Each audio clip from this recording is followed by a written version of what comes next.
दुर्गा भाभी। दुर्गा भाभी आज़ादी की लड़ाई में क्रांतिकारियों की मुख्य साथी थीं। वो क्रांतिकारी भगवती चरण वोहरा की पत्नी थी। दुर्गा भाभी का मुख्य काम क्रांतिकारियों के लिए पिस्तौल लाना और ले जाना था। भगत सिंह से लेकर चंद्रशेखर आज़ाद तक को कई बार दुर्गा भाभी ने मुसीबत से निकाला।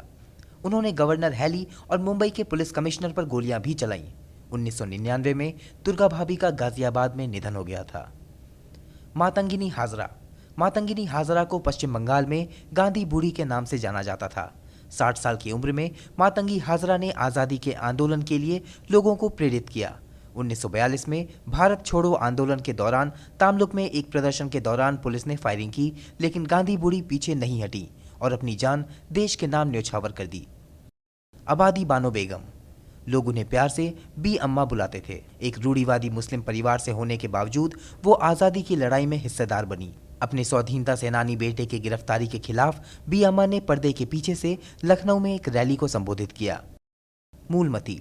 एक बेहद गरीब परिवार की महिला मूलमती रामप्रसाद बिस्मिल की मां थी। काकोरी कांड के बाद जब रामप्रसाद बिस्मिल को फांसी की सजा सुनाई गई तो वो उनसे मिलने पहुंची। अपने बेटे से आखिरी बार मिलने पर मूलमती ने कहा कि उन्हें अपने बेटे पर गर्व है।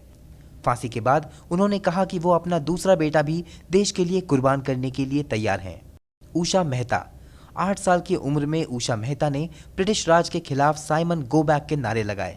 उसके बाद 22 साल की उम्र में कानून की पढ़ाई छोड़कर गांधी जी के नेतृत्व में स्वाधीनता आंदोलन में पूरी तरह शामिल हो गई। भारत छोड़ो आंदोलन के दौरान उन्होंने खुफिया कांग्रेस रेडियो का संचालन किया, जिसके बाद उन्हें जेल भी जाना पड़ा।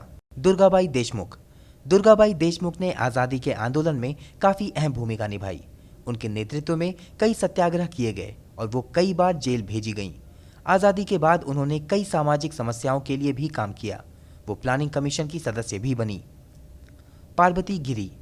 पार्वती गिरी को ओडिशा की मदर टेरेसा कहा जाता है। 16 साल की उम्र में वो आज़ादी के आंदोलन की हर गतिविधि में सबसे आगे रहती थीं, खासतौर पर भारत छोड़ो आंदोलन में। उन्हें इसके लिए 2 साल की जेल भी हुई। आज़ादी के बाद उन्होंने अपना समय समाज सेवा में लगाया। ब्यूरो रिपोर्ट, गो न्यूज़।